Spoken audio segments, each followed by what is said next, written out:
Elites, what's going on? We live action. You already know what it is. This video is yet another Bleach discussion video, but of course it's also a mixture of, things I wanted to talk about and a little small video request from a subscriber of mine by the name of prodigygod 1. Now this video, of course, is titled the 1,000-Year Blood War arc so far. These are my thoughts and, a little bit of questions answered from prodigygod 1 about the whole arc so far. Now, of course, before I get started, I want to say happy Thanksgiving to all my Elites, viewers, and subscribers. You already know what it is. As your captain, I relieve you of your duty.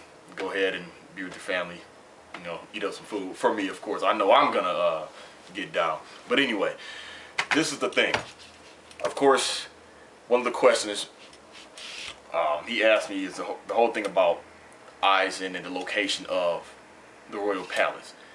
And King of Lightning, he brought this up first, but of course I mentioned it later on in one of my reviews about the whole time the Royal Palace was up in the sky above the Serite. So it's like, what was going to happen when Aizen, acquired all those souls and made the key? I mean, what does the key really go to? Does the key go to the front entrance of the palace? I mean, we don't know, but we will get an answer to that in the series. That I don't have a clear, definite answer for. But he goes on to ask me about how do the numbers stack up? Because if you look at the numbers of the Star Knights, the Quincy's, opposed to the opposed forces, the good guys that's left over, they are still outnumbered. But this is the thing. I put together a little, put together a chart of names and numbers. This is the thing, okay? Now, we see there are, from my counted, correct me if I'm wrong, there are 19 Quincy that were revealed. I'm not counting Ururu and his dad, no. There are 19 Quincy. 6 dead, 9 alive, 3 unknown. Juha, alive. Ope, Kurge, dead. I say he's dead. Driscoll, dead. Ashnot, unknown. I'm going to get to that. Bernice, dead. Jerome, dead. Nah, unknown. Lloyd, dead. Roy, dead. Hashwat, alive. Shaz Domino, I'm going to say unknown. I'm going to get to that. Hold on. Busby, alive. Detroit Quincy, alive. The Wolverine Quincy, alive. Then you have Luchador Quincy, alive. Soy Phones, Star Knight, the one with the helmet, alive. The little girl that's fighting Kumamura, I call her Biscuits and Gravy, alive. Ukataki's Quincy, which I swear we have yet to see still, like his face, alive. The unknown Quincy, who obviously was taking over Jadumbo, he's alive. Now the ones that were unknown, the reason why I say unknown for Ashnot and Nana, those two along with Busby,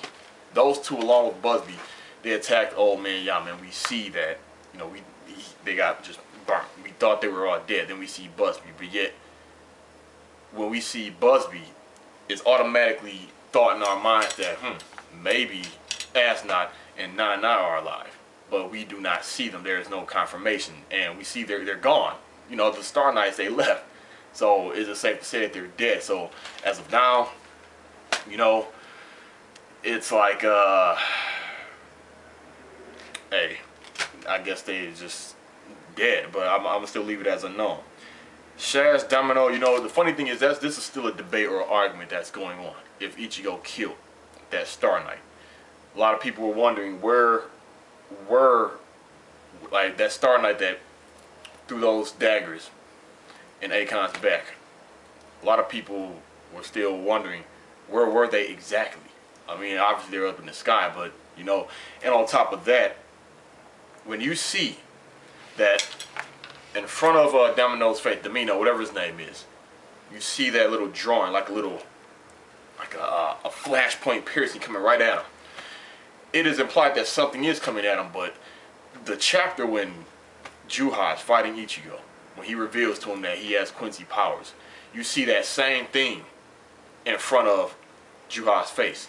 But the panel next to it, you see Ichigo dodging back. So I don't know if that's implied when that is drawn, that person striking. So is it safe to say this Domino Dagger Quincy, he was striking. Some say he was talking to Ichigo. Some say Ichigo just straight up destroyed him and left, you know. But the one thing with that, you know, it's still unknown. Some say he's dead, some say he's not. Who knows? I'm gonna still leave it just as unknown. So this is the thing. So we have basically 9 alive. 9 Quincy's that are still alive. So let's look at the good guys, of course, who we have. We have Ichigo, Chad, Orihime, Ururu, Yoruichi, Enshin, Urahara, Toshiro, Soifon, Shinji, Ukitake, Kumamura, Kensei, Mayuri, Unohana, the 5 Royal Guard members, and possibly Grimmjow and Halibel. Kenpachi, Renji, Byakuya, and Rukia, I'm going to get to them. So this is the thing. Well, Ryukin, I'm going to throw him in there, you know, Ryukin. So that's 11. But I named more than 11. However, these are the ones that will be effective. Ichigo, Uryu, Ryukin, Ishin, Urahara, Mayuri, and all 5 Royal Guard members. To me, those are the 11 that will be effective. Of course, yes, there will be rematches, I can tell, because, of course, Kubo said in an interview that Unohana will fight. Shunsui will, you know, reveal his Bunkai, as well as he said Renji, his Bunkai will get stronger. So, 11 against 9. But let's take into consideration, the reason why I say only 11 will be effective is because, let's look, Soifon, Bunkai stolen. You know, Ukitake, not Ukitake, I'm sorry. Soifon, Bunkai stolen. Kumamura's Bunkai stolen. You have Toshiro, his Bunkai is stolen. So, it makes you wonder, how effective can they be? I honestly don't think Soifon, the ones who lost their Bunkais, to me, they cannot and will not be effective, you know, as to defeating their opponent, because they're going up against an opponent who has their Bunkai plus their default Quincy power. So they're taking on 2 levels of attacks, you know, 2 sets of abilities. That right there is trouble alone in itself. Now, the reason why I say Mayuri will be effective, Mayuri, we obviously know he is very smart and he loves to analyze his enemy. I'm pretty sure, you know, and he you know, some will say, oh man, Yama is the most knowledgeable with the Quincy's, but you know, Mayuri, he's very heavily in the Quincy, with Quincy knowledge. Now, with these new version, these new level of Quincy, you know, the new generation, should I say, the Star Knights, you know, he still has some things to research with them. But his Bunkai is not stolen. His Bunkai is very effective, as well as his Shikai. So, Unohana, we don't know her Shikai ability. I mean, we see in the Soul Society arc, you know, she was able to heal others with that big, whatever, stingray. But that's healing, you know. So basically what I'm saying is, the ones who Bunkai are stolen, not effective. Now I know you're thinking, what about the ones who didn't get their Bunkais taken? Those motivators right there, I do believe that they would just have to play it smart and have to just keep using their Shikai. And I know their Shikai is not enough. Shinji, he could probably get a little bit far due to the fact that, you know, his Shikai is very effective in my opinion, and of course he still has his Hollow Mask. That can play a big role in Shinji's favor. And same thing with Kensei, you know. Well, Kensei is Shikai. I don't see his Shikai being effective against the Star Knights, but him donning a mask, you know, I can see things of that nature, you know, helping him out. The 5 Royal Guard squad members, obviously I can see any of them defeating this, you know, a Star Knight member. I really do. Kenpachi, a lot of people were wondering how come Kenpachi did not get taken to the Royal Palace and get healed, you know, and treated for his injuries. Some say he was not beaten as bad as Byakuya because, you know, Byakuya, his Bunkai was used against him. He was ripped to shreds. Kenpachi, I mean, yes, his Zanpakuto was always in a release state, but he does not know the name. So he doesn't know his Bunkai name, Shikai name, etc. So he couldn't go Bunkai for them to take it to receive a significant amount of damage. His Zanpakuto was still intact. So if you think about that, Byakuya's Zanpakuto broke. Kenpachi's didn't. So that's proof right there. I guess Kenpachi, he didn't take as much damage as Byakuya. But I know what you're thinking. Wait a minute. he got beaten by a clone of Juha. You know, he basically has the same strength as the real Juha. But maybe Kenpachi defense is way higher than Byakuya's. That's something to consider. Let's see. Grimjaw helping out in the fray. You know, the only way Grimjaw could be effective is if he obtained a second resurrection form release. And I remember Game on Cloud 9 was the first one to mention that.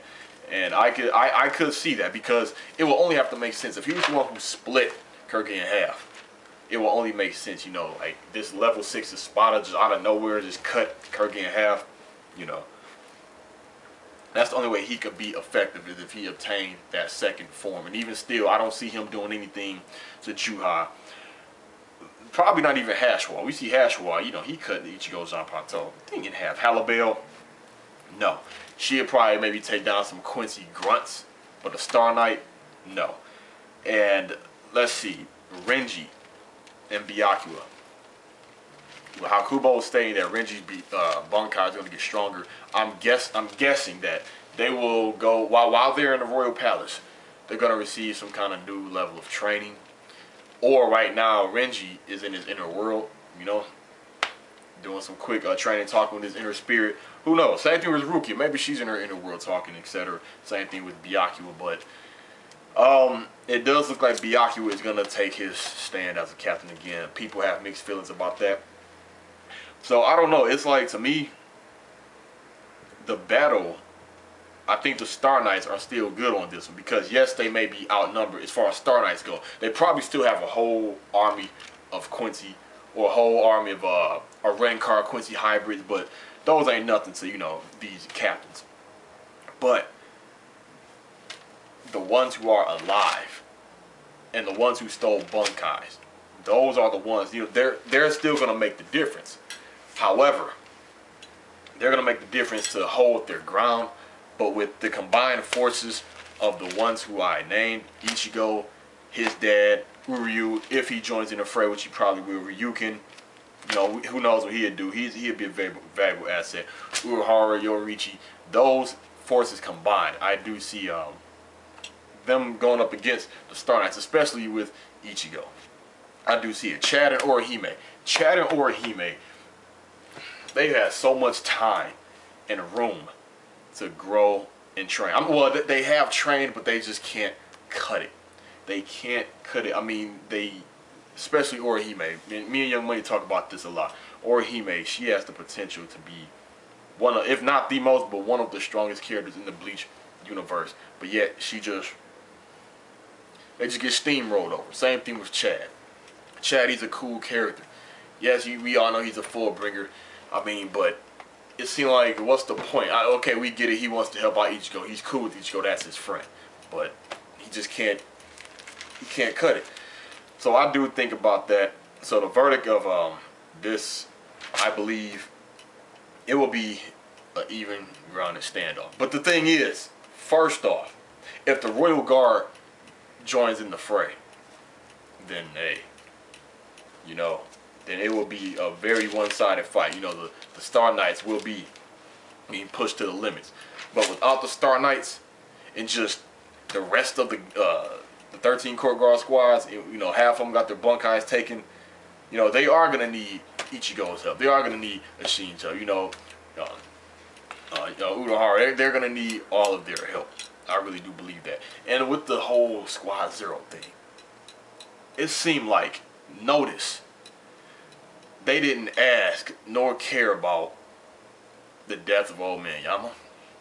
They didn't ask or care about where did the enemy go. They didn't ask or care about, well, maybe I can't say care, but they act like they didn't care. They didn't ask about where did the enemy go, where did the enemy come from, what happened with old man Yama. Is the enemy that powerful that they were able to kill? Nothing. They just came and said, oh, hey, what's up? They see you a long time. We're going to heal these motivators. Ichigo, you come with us. Yeah, we're going to try to rebuild the Goldie 13. Alright, we out. Soifon, she got pissed for a different reason. Me, I'd have been like, you know what? Y'all came here to heal them. Alright, that's cool. They're going to live. But then you're just going to take Ichigo and go. And like Soifon, she had a point. She said, you know, you just stood by. Why didn't. Even Ichigo asked it. He said, "Why did you wait till now?" I can't wait to get that answer. I cannot wait to get that answer. So elites, so far I'm pleased with this war. I love the pacing that's going on so far. Even though there's still some things that need to be revealed, like the Star Knight who took over Jadambo. Will the Star Knight be revealed who took? Who was pairing up against Ukitake? Will we see that? I don't know. But I honestly think it will be on even grounds due to the fact that we still don't know how many Quincy's are inside of the base, the HQ of the Vannon region. And if it's still going by the alphabet, it's 26 letters in the alphabet. We still have to see more Star Knights. And keep in mind, we still don't know the abilities or the names of all the rest of the Star Knights. True enough, there are some Bunkais we don't know. Yes, we don't know the Shikais or the Bunkais or the Royal Guard members. However, the Star Knights, there's still some abilities that we do not know with them. So I hope you like this quick discussion, elites. Give me your thoughts, your questions. If I missed anything, let me know. This is your captain. Go and eat that food. Signing out.